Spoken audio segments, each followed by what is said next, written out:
पहा नवीन एपिसोड्स एकदम add free.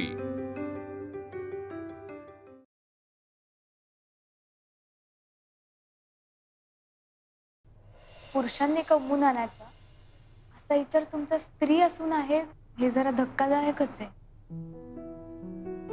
त्यात काय धक्कादायक आहे? आपण वर्षानुवर्ष हेच तर करत आलोय। बरोबर आहे, हेच झालंय। वर्षानुवर्ष आपण फक्त स्त्री म्हणून जगत आलोय, माणूस म्हणून आपण कधी जगूच शकलो नाहीये। घरात काम करायला, घर सांभाळण्यात काहीच चुकीचं नाहीये, पण ते करताना घराबाहेर पडायचं नाही, बाहेरचं जग बघायचं नाही, आपली स्वप्नच जगायचं नाही, हे चुकीचं नाहीये का? म्हणजे मुळात बायकांनाही आपली स्वप्न असतात, हेच पुरुषांना समजत नाही। हो, जग किती बदलत चाललंय। स्त्री पुरुष खांद्याला खांदा लावून घर चालवते आहेत, देश घडवते आहेत। जिकडे बघावं तिकडे सगळं पुरुषच करताना दिसतात। स्त्रीमध्ये एवढी ताकद असते, पण ती ताकद फक्त पीठ मळण्यात, चहा उकळण्यातच संपून जाते।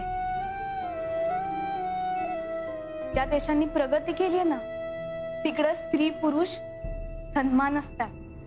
हो, पण त्याच देशात घटस्फोटाचं प्रमाण जास्त आहे, हे तुला माहिती आहे ना?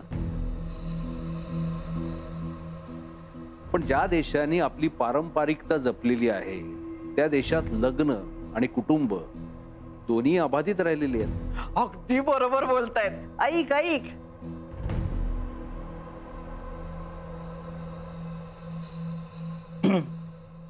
काका एक बोलू का? अहो, घटस्फोट म्हणजे काय? जेव्हा नवरा बायकोचं एकमेकांशी पटत नाही, त्यांचा एकमेकांवर प्रेम नसताना, एकमेकांवर जीव नसताना एकत्र राहण्यापेक्षा वेगळं होऊन आपापले मार्ग निवडणं कधीही चांगलंच ना। आणि तसंही मन मारून प्रचंड पुरुषी अहंकाराचा त्रास सहन करून बाईला संसार करायला लावून ही गुलामगिरीपेक्षा सुद्धा भयान आहे। तसंच पुरुषांना सुद्धा स्त्रीचं का सहन करायचं? म्हणजे मी एकट्या पुरुषांना अजिबात दोष देत नाही। जर तुमचं एवढंसं पण पटत नसेल तर वेगळं होणं कधी पण चांगलं, पण अशी घटस्फोटासारखी जेव्हा गोष्ट घडते तेव्हा पुरुष 4 पैसे कमवत असतो, जी स्त्री स्वतःच्या पायावर उभी नसते तिनं अशा वेळेस काय करायचं? हातात पैसा, नोकरी, काम, शेवटी आई बापाच्या आश्रयाला जायचं, लाचारीचं जगणं जगत राहायचं। पण ही स्त्री जेव्हा स्वतःच्या पायावर उभी असेल व ती मानानं जगू शकते, स्वतःच्या मुलांना सांभाळू शकते, आणि ही लाचारी टाळण्यासाठी स्त्रीनं फक्त घरात न राहता स्वतःच्या पायावर उभं राहणं गरजेचं आहे। मग ती श्रीमंत घरातली सून असली तरीही। मग तुला काय वाटतं, घरात बदल केला म्हणजे समाजात पण बदल होईल, देश बदलेल?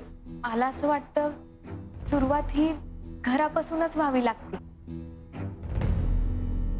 म्हणजे जशी श्रद्धा आपल्या देवाऱ्यापासून सुरू होते, मग ती वारी दिंडी इथपर्यंत पोहोचते, तसंच। अच्छा, म्हणजे सगळ्यांना सारखं मिळालं पाहिजे। म्हणजे आम्ही वधू परीक्षा घेतली तर तुम्ही वर परीक्षा घेणार, बायकोनी भाजी केली तर नवऱ्याने भाकरी थापायच्या, म्हणजे आमच्या मुलांनी काही दिवस तुमच्याकडे राहायचं का? आणि मुलंबाळ झाल्यानंतर म्हणजे नवऱ्याकडं मूल सोपून बायकोनी बाहेर कामाला जायचं? काय रावसाहेब, बदललेल्या नियमानुसार तुमचं घर कसंही चालतं, पण आमचं घर आहे तसंच चालणार। सध्या तरी आम्हाला बदलाची गरज वाटत नाही, आणि रेणुकाला आणि तुम्हाला हे चालणार आहे ना? कारण तिला तिच्या नवऱ्याच्या कुटुंबाची जी पद्धती आहे त्यानुसार जमवून घ्यावं लागणार आहे। जमेल ना रेणुकाला?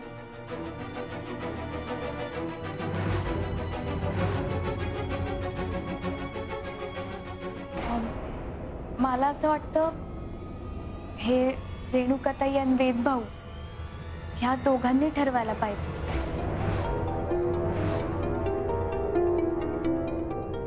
कारण शेवटी संसार त्या दोघांचा आहे. दोघांच्या संसाराला ना तुम्ही पुरणार ना आम्ही.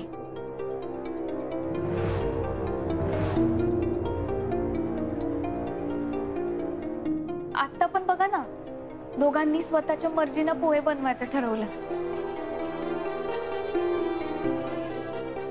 अशाच काही गोष्टींना त्यांचं प्रेम, त्यांचा विश्वास हे वाढत राहणार आहे.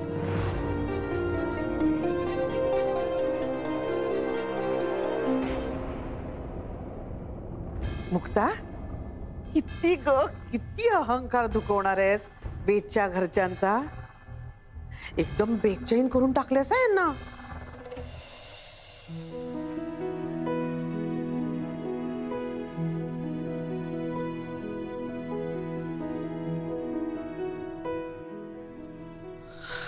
हे पोहे फक्त दिसायला छान नाहीत तर वासही कमाल येतोय. तर बघू खाल्ल्यावर काय होतंय. अरे छानच झाली रे. शेवटी रेणुकाचा हात लागला ना. अच्छा. पण तू काय कमालीची ट्रेन झालीस ना, असे सहज पोहे बनवलेस. तुला एक सांगू का? नको. तरी पण ऐक, ओके. मला ना कुकिंग मध्ये खरंच खूप इंटरेस्ट यायला लागलाय रे. तू तर फक्त बघ रे, माझ्या कुकिंग स्किल्सने तू इतका सरप्राईज होणार आहेस ना. Just wait and watch.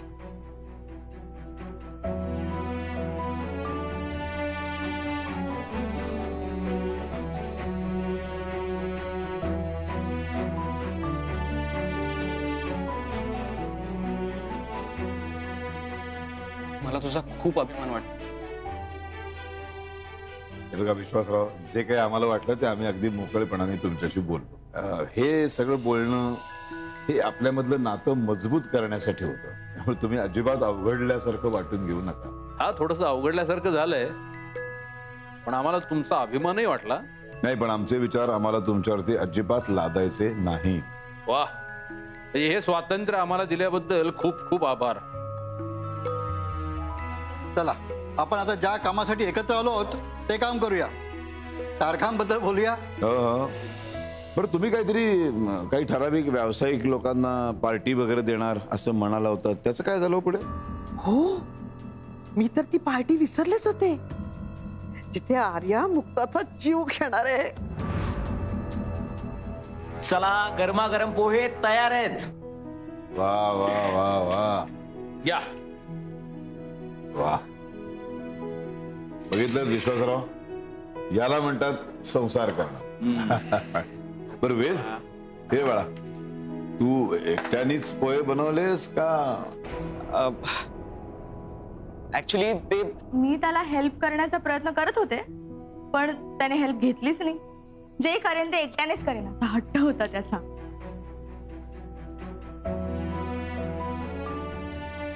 दिसतायत तरी छान. पोहे म्हणजे एकदम ते हे झाले. सॉरी भाऊ काका, काही चुकलंय का? काही नाही आवडले का तुम्हाला? एकदम अप्रतिम झालेत.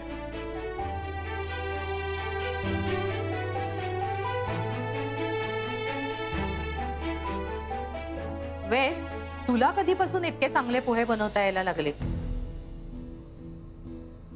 आजपर्यंत कधी तुला पोहे बनवताना बघितलं नाही, आणि आज एकदम अचानक. हो विश्वासराव, प्रश्न कसले उपस्थित करताय? मुलाने एवढे छान पोहे बनवले, ते कौतुक करा ना त्याचं. वेद, हे सगळं इथपर्यंतच होतं की लग्नानंतर पण तू तिला स्वयंपाकात मदत करणार आहेस? आई, माझं रेणुकावर खूप प्रेम आहे, त्यामुळे आपण ह्याला मदत म्हणण्यापेक्षा आम्ही जबाबदारी वाटून घेतोय असं म्हणूयात. हा, बरं वेद, तू फक्त पोहे करण्यामध्येच रेणुकाला मदत करणार आहेस का सकाळच्या भजनामध्ये सुद्धा? म्हणजे आता तुम्ही त्याला भजन येतं की नाही हे पण चेक करणार आहात? नाही हो, अजिबात नाही. फक्त काही प्रश्न मात्र विचारावेसे वाटते. माझ्या मुलीला ना मी तळहाताच्या फोडासारखं जपलंय, वाढवलंय. ताई, माझी अमानत मी तुमच्या हातामध्ये सोपवणार, म्हणून काही प्रश्न.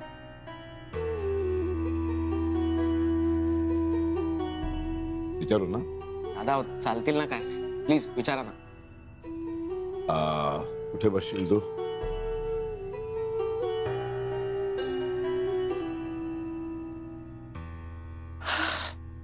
दादा हवं ते विचारा.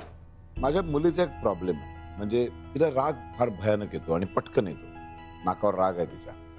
उद्या जर ती अशा छोट्याशा कारणावरनं रुसली, रागावली, थोडासा मस्का मारून तिचा राग काढशील का ती स्वतःहून येण्याची वाट बघशील? दादा ती रुसली तर मी तिचा रुसवा घालवेन, आणि ती चिडली तर तिला शांत व्हायला वेळ देईन.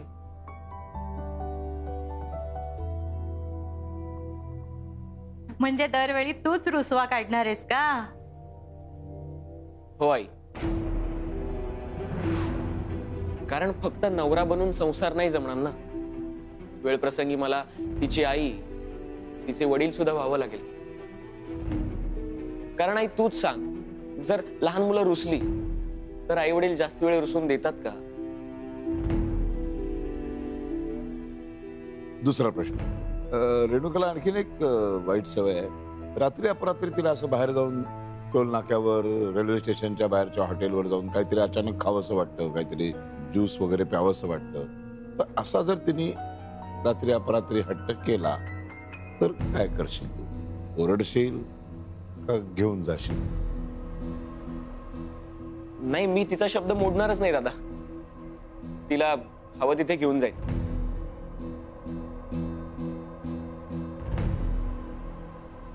ही चूक तू अजिबात करू नकोस बरं का. या अशा चुका मी केल्या आणि माझी मुलगी डोक्यावर बसली. काही गोष्टी वेळासारख्या करायच्या नसतात, थांबवायच्या असतात. कळलं? रेणुकाचा स्वभाव तसा नाही राहिलेला, समजूतदार झालेले एक म्हणजे. आणि खाण्यापिण्याच्या हट्टाबद्दल म्हणाल तर तुम्हा सगळ्यांना कंटाळा येईल इतके विविध पदार्थ ती तुम्हाला करून खायला घाले.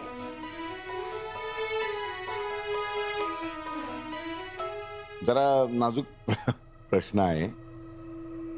म्हणजे तुझ्या आईमध्ये आणि रेणुकामध्ये सासू सुनेची जर उद्या भांडणं झाली, तू कुणाची बाजू घेशील?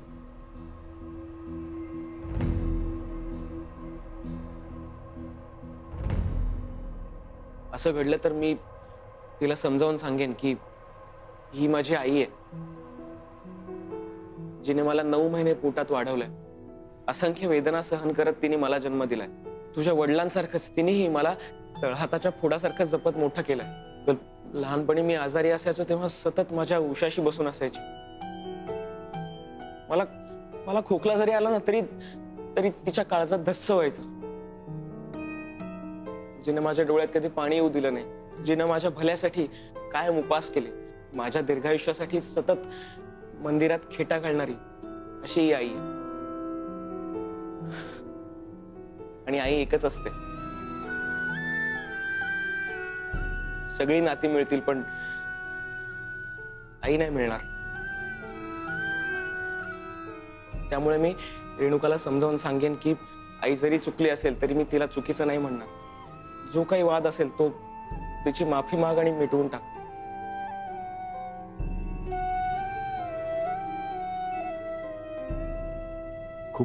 खूप छान विचार आहेत. आई वडिलांना जप बाळ. 100 पैकी 200 गुण मिळाले तुला. बरं, आता शेवटचा प्रश्न, विचार करून उत्तर दे. पोहे नेमके कोणी बनवले? खरंच तू बनवलेस का?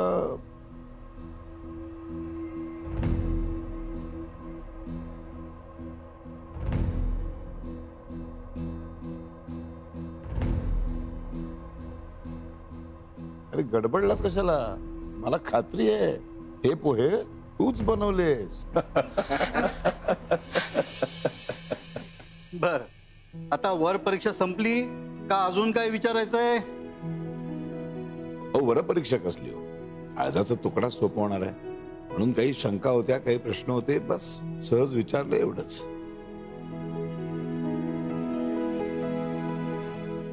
मग काय दिसलं तुम्हाला रावसाहेब?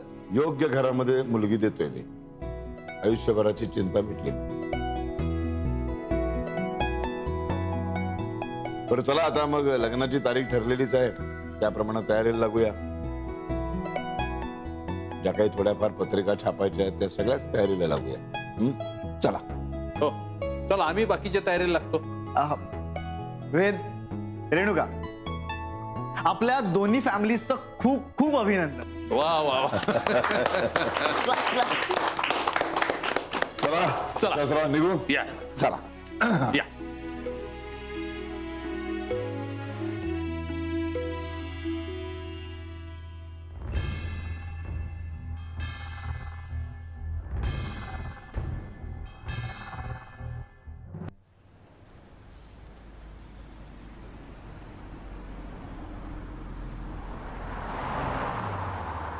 पोहे करायला सांगितले आधी, नंतर जेव्हा मी त्याला म्हटलं रेणुकाला सकाळच्या भजनामध्ये पण मदत करशील काय, चेहरे झाले.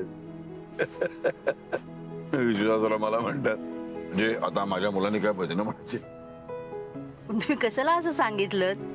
मला तर एवढं टेन्शन आलं होतं ना, त्यांना राग बिग आला असता ना तर लग्न कॅन्सल केलं असतं त्यांनी. इतकी भीती वाटत होती मला तुमच्या बोलण्याची. मियाँ बीवी राजी तो क्या करेगा काजी. काय रे सारंग, बरोबर ना? हा, पण दादा त्याचं फळही चांगलंच मिळालं. मग नाहीतर एवढी चांगली सून अहो पृथ्वी प्रदक्षिणा करून सुद्धा मिळाली नसती. वेद, तुला कधीपासून रे पोहे बनवता यायला लागले? आणि काय रे, कुठे आणि कधी शिकला हे बायकी कामं? यात काय बायका आणि पुरुषांचा फरक करायचा ग, आणि खायला दोघांनाही लागतच ना. ओ वेदकुमार, जरा डोकं जागेवर ठेवा.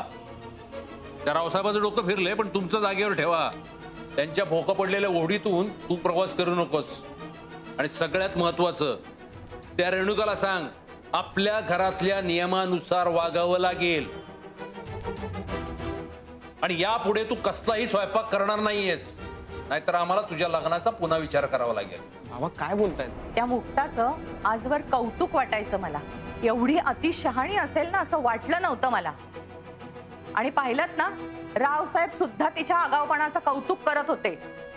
एक मिनिट आई, म्हणजे तुला असं म्हणायचं की बाईनी स्वतःचा विचार केला की ती आगाऊ, आणि पुरुषांनी विचार केला की तो विचारवंत. हा काय फरक आहे?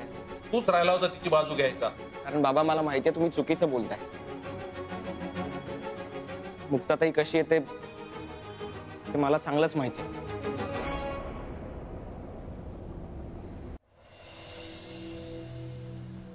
ऐक मुक्ता, मोठी आहे. काय ग? अचानकच पोट दुखायला लागले. मुक्ता बरी आहेस ना तू? आतापर्यंत बरं होती, अचानक काय झालं मला तुला असं? सारंग, जरा गाडी लवकर चल. हा, मी गाडी साईडला घेतो. नाही साईडला काय घेतोय, सरळ डॉक्टरांकडे नाही. चल. हो हो हो दादा, हो.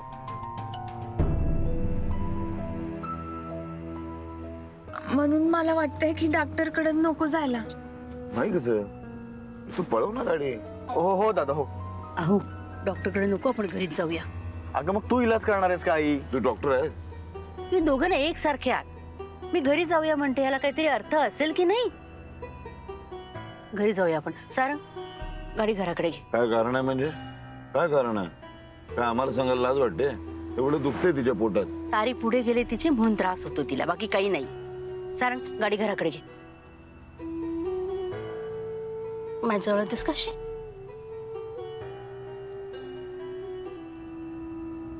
तू सरळ सांगितलंच आहेस, तरी पाळी पुढे जाणं म्हणजे चिंतेची बाब आहे का आपलं हे नॉर्मल आहे? काही नाही, नॉर्मल आहे. होतं बायकांच्या बाबतीत कधी कधी असं. नाही, तुझ्या बाबतीत असं झालेलं मला कधी आठवत नाही. बरोबर त्या कामगारांना पगार द्यायची वेळ आली, तो दिवस आला की तुझाही तो दिवस यायचा. मला कसं कळणार? सांग मला. काय तुम्ही माझी तारीख कशा गोष्टींसाठी लक्षात ठेवली तुम्ही? अरे यार, तुम्ही काय डिस्कस करताय? म्हणजे हा काही चर्चेचा विषय आहे का? का असायला नको सारंग? पुरुषांची पण मतं असायला हवीत नाही या विषयावरती. वयाच्या 13-14 वर्षापासून ती मुलगी पुढे किती वर्ष काय काय सहन करते तुम्हाला समजायला नको? तरच थोडीफार तरी समजेल तुम्हाला. तुमचंही मत मांडा ना या विषयावरती, चर्चा करा जरा. आता यावर आपलं मत काय मांडणार?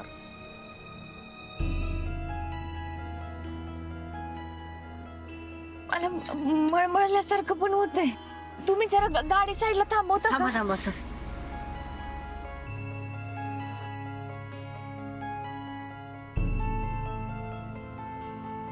दादा आणि ही सगळी मंडळी का थांबली आहेत मध्येच?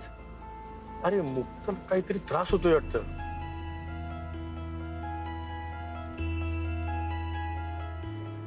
मुक्ता पाणी पाणी गाडी नाही लागली तर काय लागलंय उगाच काहीतरी काय हो हो हो हो हो पाणी दिलं. अरे पुढे गेले कोरड्या उलट्या होतात मळमळते कशाची लक्षण आहे ती? कशाची? काय तुम्ही समजत नाही का? आजोबा होणार आहात तुम्ही.